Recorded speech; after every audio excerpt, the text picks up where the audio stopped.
Kementerian Komunikasi dan Informatika alias Kominfo. Pada awalnya dulu namanya bukan Kominfo. Dulu itu namanya Departemen Penerangan. Kerjaan dia adalah urusan sensor menyensor.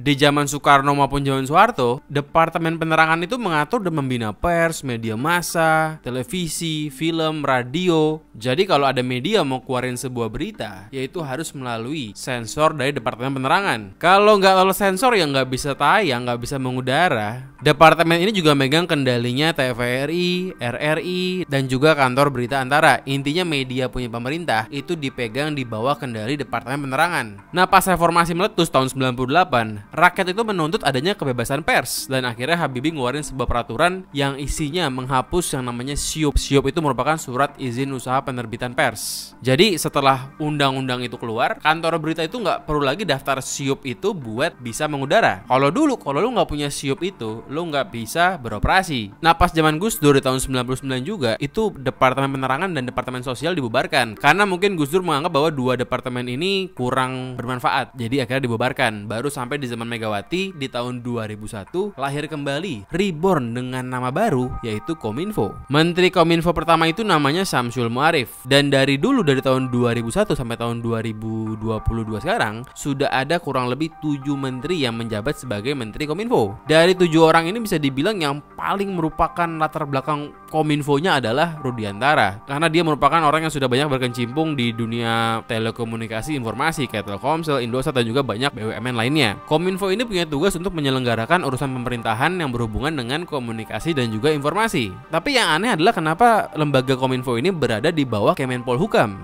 Jadi karena Kominfo ini ditaruh di bawah Kementerian Koordinator Politik dan Hukum, itu menjadikan fungsi tugas Kominfo lebih ke arah ngurusin urusan isu politik, hukum, dan juga HAM, dibanding dia itu ngurusin urusan ekonomi digital. Itu yang anehnya. Contohnya kita bisa lihat, Kominfo itu kan kerjaannya adalah ngurusin isu hoax dan juga isu pornografi. Ya kalau dipikir-pikir ngapain amat ngurusin orang mau nonton bokep, biarin aja. Kalau dia mau nonton bokep, sekalipun diblokir, ada VPN dan juga ada Twitter, semuanya gratis. Jadi sebenarnya blokir-blokir situs porno itu agak kurang efektif. Nah, sekarang akhir-akhir ini baru ada isu akan dibentuk kementerian baru, yaitu Kementerian Ekonomi Digital, dan dia akan ditaruh di bawah Kemko Perekonomian. Nah, ini baru pas nih. Harusnya emang yang namanya Kominfo, karena dia itu ngurusin informasi dan juga digitalisasi, harusnya kan juga ngurusin ekonomi digital. Kenapa cuma ngurusin isu hoax dan porno-porno aja? Kalau di Jepang, di Thailand, di Jordan, bahkan di Dominika, itu Kominfonya itu ngurusin ekonomi digital. Karena sekarang di zaman digital, itu kan harusnya sekarang kita sudah berjalan kepada ekonomi digital. Harusnya ada yang ngurusin, ya Kominfo yang paling pas buat ngurusin itu sebenarnya. Kalau di Thailand namanya itu adalah Ministry of Digital Economy. Nah, ini pas. Kalau di Indonesia, masing-masing kementerian itu punya kebijakan digitalisasinya masing-masing. Jadi antara kementerian itu platform digitalnya nggak berkesinambungan. Antara Kementerian Perindustrian, antara ada juga Bappenas, ada juga kementerian lainnya, itu nggak berada di platform yang sama untuk urusan digitalisasinya. Mereka berjalan masing-masing. Seharusnya semua kementerian itu yang ngurusin digitalisasinya adalah Kominfo. Ya sebenarnya Kominfo itu nggak cuma ngurusin isu hoax dan juga porno doang, banyak kerjaannya. Tapi kan yang orang awam sering dengar adalah itu. Tapi juga ada yang lain. Kominfo itu juga ngurusin hal yang penting banget, yaitu adalah penetrasi internet ke orang-orang Indonesia. Kalau ngomongin soal quality internet di Indonesia, itu urusan Kominfo tuh. Dan internet di kita itu bisa dibilang ya nggak cepet, tapi juga bukan yang paling buruk sedunia, bukan. Kalau kita ngomongin kecepatan ya, Indonesia itu ada di ranking 103 dari 140 negara. Terutama tuh kalau di daerah itu pembangunan infrastruktur internetnya belum merata. Jadi kebanyakan di daerah maupun di tempat pelosok yang bisa beroperasi, yang bisa menyediakan layanan internet hanyalah Telkomsel. Kalau cuma tunggal, ya nggak ada persaingan yang akhirnya nggak bisa berkembang dengan cepat. Kalau ngomongin penetrasi di Indonesia itu sekarang sudah mencapai 54%. Artinya 54% orang udah melek internet. Dan masih ada 46% sisanya yang belum melek internet. Artinya apa? Artinya potensi ekonomi digital kita itu masih besar. Kenapa? Karena belum semuanya melek internet. Bahkan sampai 60% pun belum. Baru 54%. Jadi kita bayangin tuh,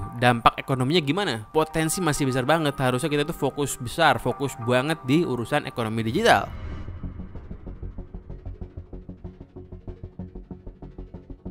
Berapa lapangan pekerjaan yang bisa terbuka dari ekonomi digital itu yang masih besar potensinya? Banyak. Nggak usah lah kita ngomongin hal-hal yang terlalu tinggi macam Web 3.0, Metaverse, NFT, itu ntar dulu lah. Kita ngomongin yang simple-simple dulu aja. Kita ngomongin jualan online dan juga menjadi content creator. Itu kan juga merupakan part of digital economy. Urusin itu dulu aja, nggak usah jauh-jauh. Sembari juga ngurusin UMKM digital yang online shop itu biar berkembang. Ajarin apa? Ya ajarin cara jualan di TikTok, ajarin cara nge-ads di Shopee, ajarin cara nge-ads di Facebook, di Instagram. Bukan cuma sekedar ngajarin cara bikin website, bukan cuma sekedar ngajarin cara daftar di Facebook, bukan. Kalau cuma sekedar bikin website, semua orang juga bisa asal bayar. Yang jadi masalah adalah triknya. Trik bagaimana supaya bisa jualan lancar di online, entah itu di TikTok, di Facebook dan teman-temannya. Itu yang penting, triknya. Bukan cara setting-settingnya, itu mah gampang. Kalau cuma sekedar daftar TikTok Shop mah di Google juga ada. Kalau kita muter-muter di sosial media ya, banyak orang yang nawarin kelas-kelas digital, cara jualan online, cara branding online dan lain-lain. Itu harusnya Kominfo juga punya versi sendirinya. Ya kumpulin aja itu orang-orang yang pintar-pintar yang beneran punya trik, bukan sekedar ngecap. Lo kumpulin, lo bikin, lo filterin. Kominfo bantuin ngefilter gitu loh. Jadi nggak sia-sia, karena kadang gue juga suka tuh, misalnya ikut kelas, taunya ngecap. Jadi males kan, jadi trauma. Coba kalau ada Kominfo ikutan juga kan lumayan tuh. Paling nggak pasti gue lebih percaya kepada Kominfo. Pasti dia udah ngefilter dengan lebih baik. Ya harapan gue kalau lembaga resmi yang menyelenggarakan, pastikan kurikulumnya lebih jelas, triknya pun lebih berisi gitu. Ya lo bikinlah harganya lebih affordable buat UMKM. Dan bukan cuma sekedar UMKM buat jualan doang, tapi juga ajarin orang gimana caranya menjadi content creator. Karena content creator itu juga merupakan,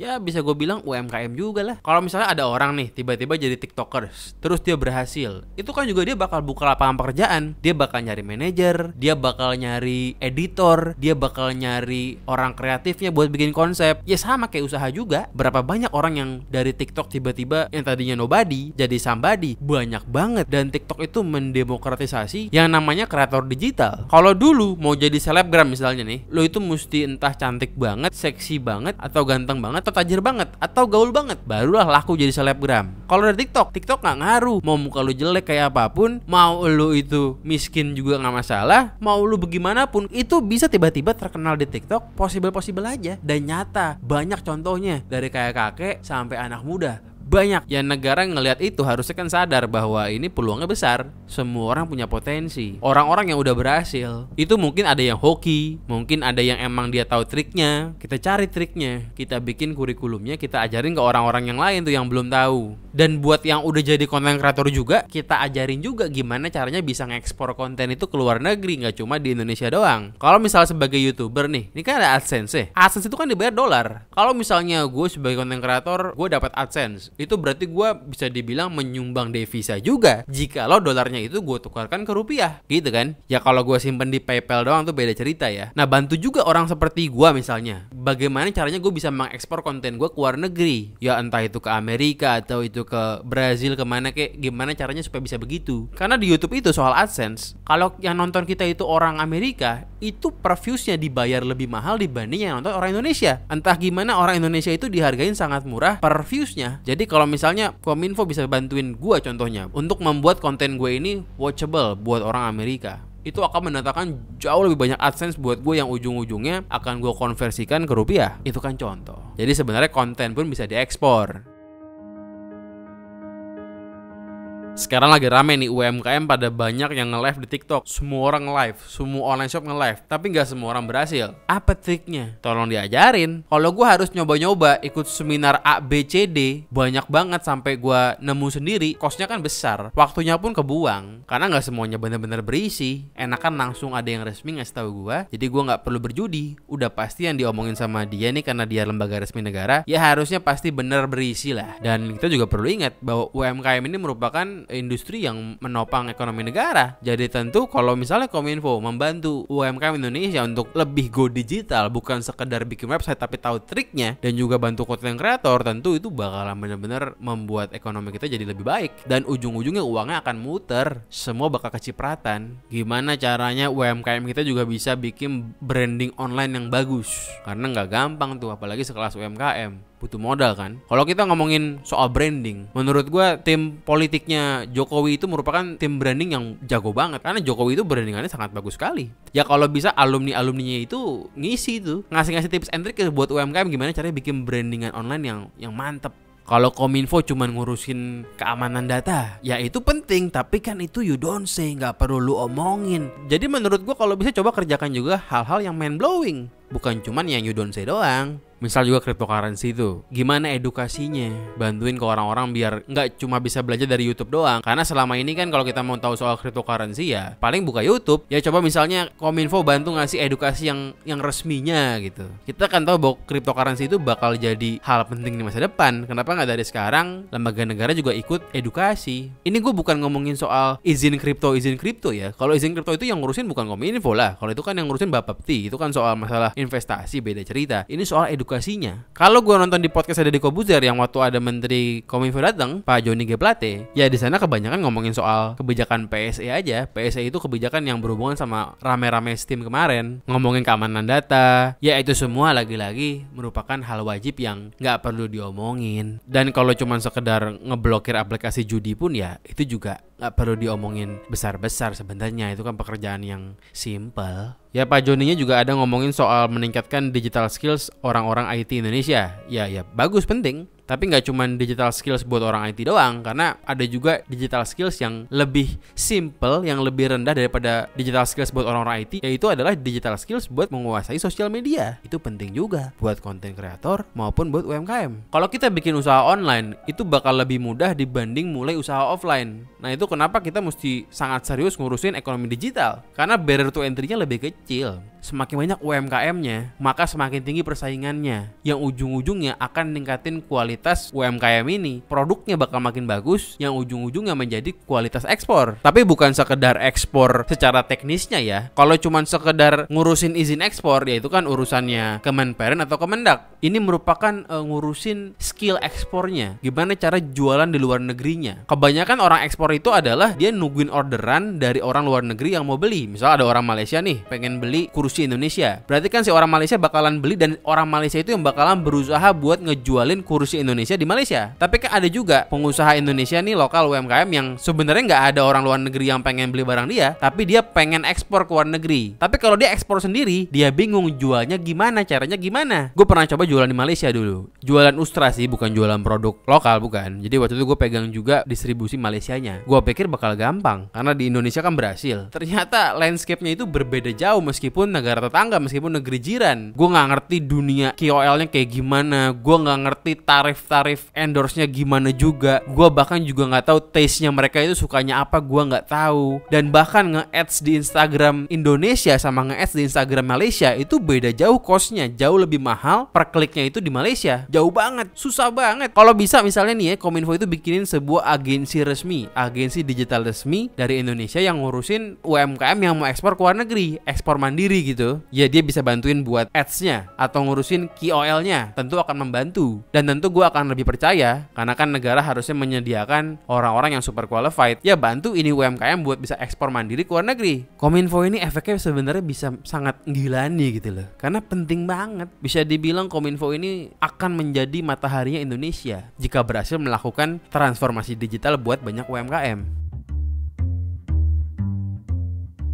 Ngomong-ngomong soal matahari itu banyak manfaatnya, tapi juga ada mudaratnya. Sinar ultraviolet itu bisa bikin lu gosong dan juga bikin lu keriput. Kalau lu skincarean tapi nggak pakai sunscreen, percuma, nggak ada gunanya. Lu wajib pakai sunscreen kalau mau skincarean. Lu pakai serum DNA ikan salmon, DNA ikan kembung, apapun harga 2 juta, 3 juta, nggak akan guna kalau lu nggak pakai sunscreen. Tapi gue paham, banyak orang nggak mau pakai sunscreen gara-gara mahal, gara-gara takut jerawatan, takut bikin kusam. Nah itu kenapa Gamamen minggu depan bakalan launching sunscreen perdana. Yang pasti dia ini ramah sama jerawat, yang pasti dia ini gak bikin kusam, yang pasti dia ini murah alias gratis. Kenapa gue bikin gratis? Ya supaya lu pada benar-benar bisa berubah proses skincareannya. Jangan lo udah beli di Gamamen, udah beli sabun muka, udah beli serum, tapi tiba-tiba lu ngomel, kok muka gue gak ada perubahan ya. Ternyata pas ditelusuri, Anda tidak pakai sunscreen. Ya percuma saja, bukan salah Gamamennya. Makanya sekarang gue kasih sunscreen gratis buat elu yang ramah jerawat dan juga nggak bikin kusam. Ya lo pantengin deh Instagram Gamalman. Minggu depan bakalan launching gratis tanpa diundi, tanpa giveaway. Adios.